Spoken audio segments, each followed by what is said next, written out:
নমস্কার, মমতাজ কিচেনে আপনাদের সবাইকে স্বাগত জানাই। আজকে আমি এমন একটি রেসিপি বানাবো, তার জন্য পুরো ভিডিওটি দেখার অনুরোধ রইল। এখানে আমি 50 গ্রাম কদু চাল নিয়েছি।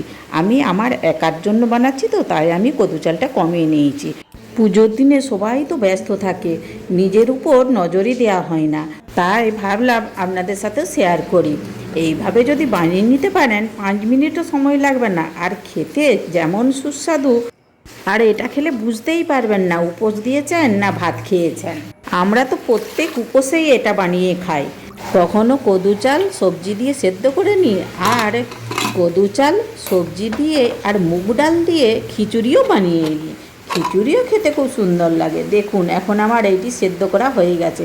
এতে স্বাদ মতো লবণও দিয়েছিলাম, আর কিচ্ছু দেওয়ার দরকার নেই। দেখুন কত সুন্দর হয়েছে না।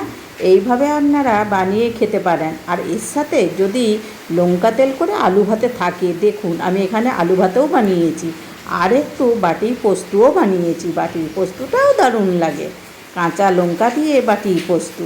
আজকের রেসিপিটি ভালো লাগলে একটা লাইক করার অনুরোধ রইল, আর প্লিজ সাবস্ক্রাইব করবেন কিন্তু, আর অনেক অনেক শেয়ারও করবেন, আর ফেসবুক থেকে দেখলে ফলো করবেন।